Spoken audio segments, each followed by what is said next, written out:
He called her a relic, a ghost in the machine unfit for service. But when he saw the coordinates scarred onto her spine, he realized he wasn't looking at a ghost. He was looking at the woman who saved his life. The high desert wakes violently, the 5 a.m. sun already a hostile eye in the sky.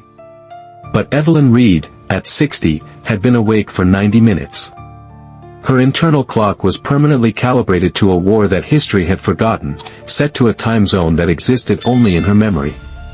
Her small, brick bungalow sat isolated 20 minutes from the base, a solitary fortress against the relentless desert wind. Inside, there was no clutter, only order. A wall of meticulously organized hand tools gleamed under a single workbench lamp. An old shortwave radio sat silently on a small table, its antenna pointing west.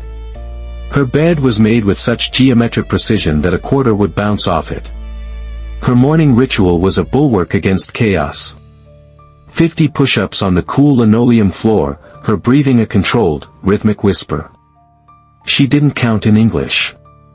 The language she used was a ghost on her tongue, one she hadn't spoken to another soul in 3 decades. A scalding shower, then coffee, black and bitter. By the time she guided her old pickup truck through the gates of Edwards Air Force Base, the eastern sky was a bruised purple. In Hangar 4, amongst the hulking frames of 8-10 warthogs, Evelyn was a legend known as the hydraulics whisperer. The younger mechanics, boys and girls young enough to be her grandchildren, watched in awe as she diagnosed problems by sound and touch alone. "She's singing sharp in G," she'd murmur, pressing her ear to a metal panel, her silver-streaked ponytail falling over her shoulder. "Check the tertiary actuator." And they'd find a hairline fracture invisible to the naked eye. She worked with an intensity that bordered on religious fervor, treating each aircraft not as a machine, but as a life. "Ma'am, the manual says to retorque the entire assembly," said a young lieutenant, Leo Martinez, his brow furrowed in confusion as he pointed to a complex valve system. Evelyn wiped grease from her gnarled, yet steady, hands onto an already dark rag. She placed the young officer's fingers on a specific bolt. "The book is for perfect conditions, Lieutenant. It's not for a bird that's eaten a decade of sand. Feel that? That faint vibration?"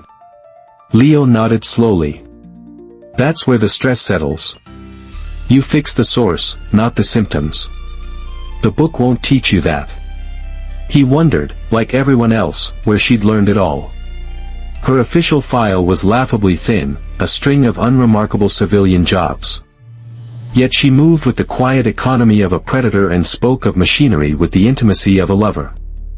They saw the faint white lines on her wrists where tattoos once lived, professionally and painfully removed.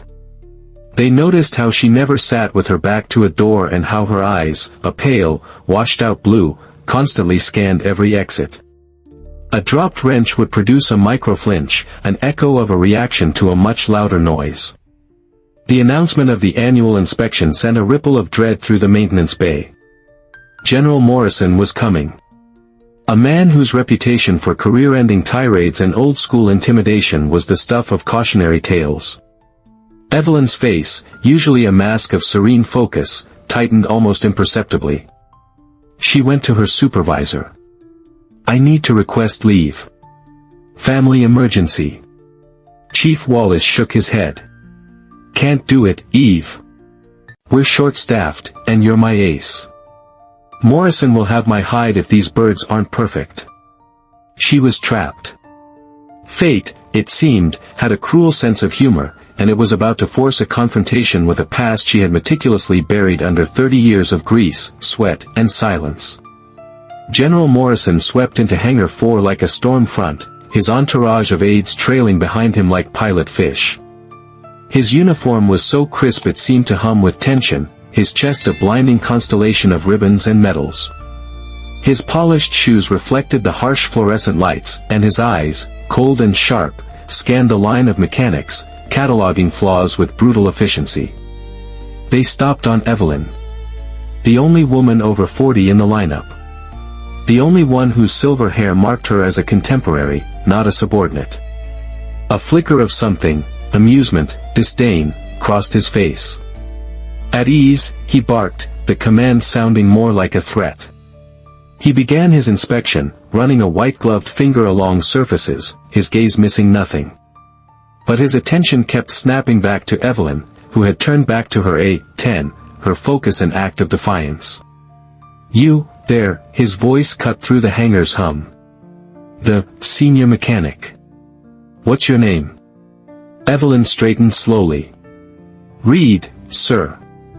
"Evelyn Reed." Morrison approached, his steps measured and deliberate. "Reed," he mused, circling her as if inspecting a faulty part. "Tell me, Ms. Reed, what qualifies a civilian of your vintage to work on a $40 million combat aircraft? In my day, heroes were forged on the battlefield, not in a maintenance manual." He leaned in, his voice dropping to a conspiratorial sneer. Or did they just lower the standards for the sake of a diversity photo op? The hangar fell silent. Wrenches stopped turning. The only sound was the distant scream of a jet taking off. Lieutenant Martinez, standing in the general's wake, felt a hot flush of anger and shame. He owed his understanding of this very engine to the woman being humiliated. Morrison fed on the silence. "Real soldiers understand sacrifice," he proclaimed, his voice practiced and loud. "They've bled for this country. Not just bled brake fluid. So, tell me, what sacrifice have you made, Ms. Reed?" Evelyn remained silent, her back to him, her hands resting on the cool metal of the Warthog's fuselage. This dismissal was more than Morrison's ego could bear. "I am speaking to you, mechanic. Military courtesy is lost on you people. Perhaps our relic needs a remedial lesson." He gestured expansively. "All right, Ms. Reed. Face the room. Since you're the expert, why don't you educate us? Explain the hydraulic stabilization system of the A-10. Show these real service members what our taxpayer dollars are buying." It was a setup, a public execution designed to break her. But Evelyn complied with a heavy grace. She turned, her face calm, and began to speak. Her voice was steady, her explanation a masterclass in technical precision, using terminology that sent younger mechanics scrambling for their manuals. Morrison interrupted her constantly. "Louder. You'd be this quiet if a pilot's life was on the line." "Wrong. The pressure threshold is 3050 psi, not 3000. Did you even read the latest update?" He was wrong, she was right. "Start over. Slower. As if you're talking to children." The air crackled with tension. The other mechanics watched, their faces tight with a mixture of pity and impotent rage. They were witnessing a quiet legend being systematically dismantled by a loud bully. And she was just taking it, absorbing his arrogance with a stillness that was more powerful than any retort. To complete the demonstration, Evelyn had to lean deep into the A-10's open maintenance bay, her arms stretching to reach a complex nexus of hydraulic lines. As she did, the back of her gray coveralls, worn thin from years of labor, pulled taut and rode up several inches, exposing the skin of her lower back. At that exact moment, a stray beam of desert sun lanced through a high window in the hangar, illuminating a patch of weathered skin. And that's when Lieutenant Leo Martinez saw them. They weren't tattoos. Tattoos fade, their edges blurring with time. These were scars. Thick, raised, and brutally deliberate. They formed a neat, precise line of characters, 34.7 degrees north, 69.2 degrees east. Leo's breath hitched in his throat. His blood ran cold. He had seen that format before. Years ago, in a top-secret briefing on unconventional warfare and asset denial operations, delivered by a grizzled intelligence colonel at West Point. It was a history lesson about the wars fought in the shadows, by people who didn't officially exist. His mind raced. The coordinates. Kandahar Province, Afghanistan. But the date the colonel had discussed was decades ago. Pre-9/11. An entirely different era. A different war. Morrison, still puffed up with his own performance, saw nothing. He was focused on Evelyn's face, searching for a crack in her composure. But Leo could no longer hear him. He saw only the brutal, scarred numbers and a name whispered in that secret briefing, Ghost Protocol. Claiming an urgent call from base operations, Leo excused himself, his movements stiff. In the echoing quiet of the hallway, he made a single, encrypted call to his old mentor, a retired intelligence director now living quietly in Virginia. "Sir. Leo Martinez. I have a question. What is Ghost Protocol?" The silence on the other end of the line was absolute. It stretched for so long Leo thought the call had dropped. When his mentor finally spoke, his voice was a raw, terrified whisper Leo had never heard before. "Son, where in God's name did you hear that term?" I saw something. A marker." "Listen to me, Lieutenant," the voice rasped, stripped of all warmth.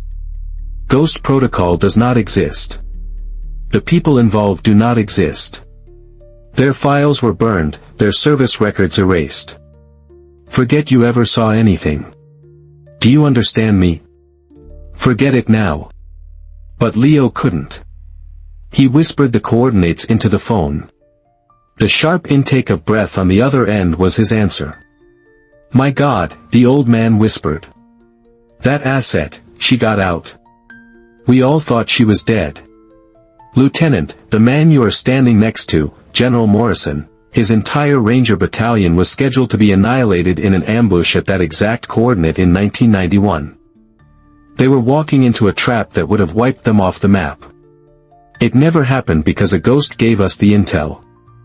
A ghost with those numbers carved into her back as a failsafe." Leo's hand trembled as he ended the call. He walked back into the hangar, a man carrying a truth too heavy for his rank. He strode past the stunned mechanics, directly to the general, and whispered urgently in his ear. Morrison's expression morphed in sickening stages, from annoyance, to confusion, to dawning comprehension, and finally, to a pale, gaping horror. His eyes swiveled back to the 60-year-old mechanic, who had finished her demonstration and was now calmly wiping down her tools, seemingly oblivious to the seismic blast she had just triggered. "Everyone, out. Now." Morrison's voice was a choked rasp.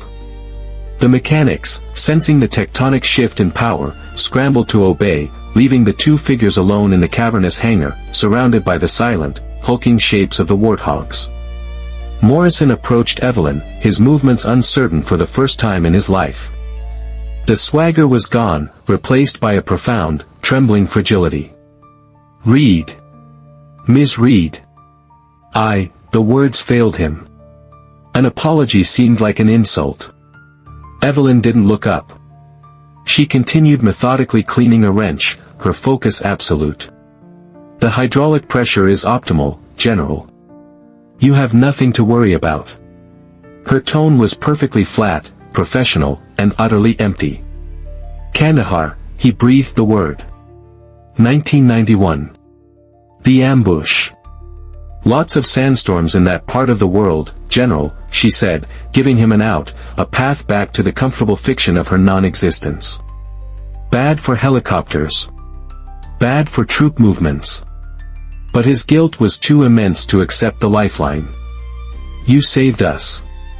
My entire battalion. We were walking into a slaughter." Now, she finally looked at him. Her pale blue eyes were not angry or triumphant. They were just, ancient. As old as deserts and sacrifice. "I'm a mechanic, sir. I fix aircraft. That's my job." "Why?" His voice cracked. "Why didn't you say anything? I stood there. I humiliated you." "You humiliated a mechanic," she corrected him, the distinction as sharp as a scalpel. "The woman you're looking for, the operative, she officially died in the Iraqi desert during a training exercise a year earlier. They held a funeral. There's a headstone at Arlington with her name on it. They even gave her parents a folded flag." He could see it now. The chilling completeness of the erasure. He remembered the reports of the freak sandstorm that had grounded his unit, the lucky break that had saved them. It wasn't luck. It was her. A memory flashed in her mind, not a full narrative, but the ghost of a sensation, watching her own funeral from a distant car, seeing her mother's grief-stricken face, before a handler told her it was time to go. Time to become nobody. But, your honor, your record.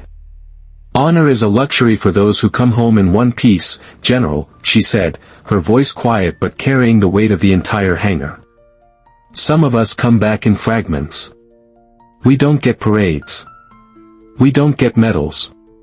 We get hydraulic fluid under our fingernails and scars that don't heal.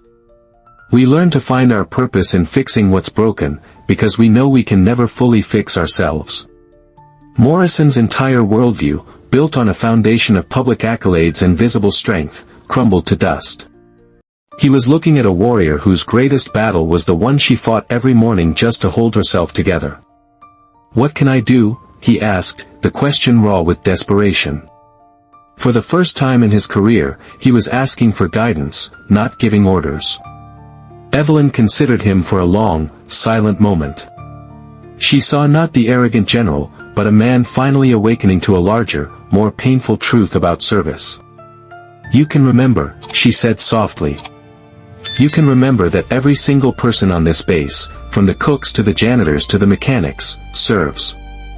And you can treat them with the dignity they've earned, not the respect you think they deserve." She turned back to her A-10. "Now, if you'll excuse me, this aircraft won't fix itself." General Morrison, a man broken and remade in the space of an hour, tried to be a hero. He made frantic calls to the Pentagon, demanding Evelyn Reed's record be reinstated, her rank and honors restored. The response was swift and glacial: "That file is sealed under National Security Directive 7. It will remain sealed forever. No exceptions." Undeterred, Morrison began drafting a speech for a press conference, a career-ending grenade that would tell the world the truth. He was halfway through writing her Medal of Honor citation when she appeared in his office doorway, as silent as the ghost she was supposed to be. "Cancel it," she said. Her voice was quiet, but it had the density of a black hole. "You deserve the recognition," he protested. A dry, mirthless laugh escaped her lips. "I deserve to be left alone to do my work. You think this is about a medal? A picture on a wall?" She stepped closer. "Let me stay dead, General. The dead are very useful. Ghosts can go where heroes can't." She revealed the truth of her last 30 years, a series of carefully chosen assignments at bases around the world, always near a person or situation of interest. She wasn't hiding. She was hunting. Morrison finally understood. Her service never ended. It just went dark. In the following months, the culture of Hangar 4, and eventually the entire base, began to change. General Morrison, humbled and reassigned to a quiet desk job, was replaced by a commander who treated every single person with a profound, almost fearful, respect. Evelyn continued her work, but something had shifted. Those who knew, or suspected, watched her with a new reverence. An informal group began to form around her, a collection of young, sharp mechanics like Leo Martinez, who learned more than just engineering. They became known, affectionately, as Reed's crew. She taught them a new language. Check the pressure differential became code for watch that person for behavioral anomalies. Hydraulic harmony meant all clear. She taught them to see the base not as a collection of buildings, but as a living organism, and to feel its rhythms, to notice when something was out of sync. The legacy was quiet, invisible. Base efficiency improved. Accidents decreased. Several potential security threats were flagged early, not through official channels, but because a mechanic in Reed's crew noticed a contractor's hands trembled when tightening a bolt. One crisp desert morning, a young female F-35 pilot, Captain Eva Rostova, sought Evelyn out before a flight. "You're the one they talk about, aren't you?" she asked, her eyes sharp. "The ghost?" Evelyn's hands didn't pause as she performed a final check. Lots of ghosts on military bases, Captain. I'm just a mechanic. My father, the pilot persisted, flew helicopters. In the 90s. He said a ghost saved his entire unit once. Said she crawled through 50 miles of hell to deliver the intel that kept them alive. Something softened in Evelyn's gaze. Ghosts don't save people, Captain. People save people. Still, Rostova said, her voice thick with inherited gratitude. Thank you. She paused. For everything else. Whatever you did that you can't talk about. And whatever you're still doing. The moment stretched between them, 2 generations of service meeting across a chasm of secrecy and time. Evelyn finally looked up, meeting the young pilot's eyes. Fly safe, Captain, she said, her voice holding the warmth of a benediction. Someone's waiting for you to come home. Evelyn Reed's story reminds us that heroes aren't always found on pedestals.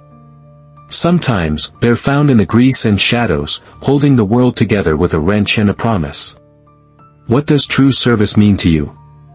Share your thoughts in the comments, and please, let's comment with respect for all who serve, seen and unseen.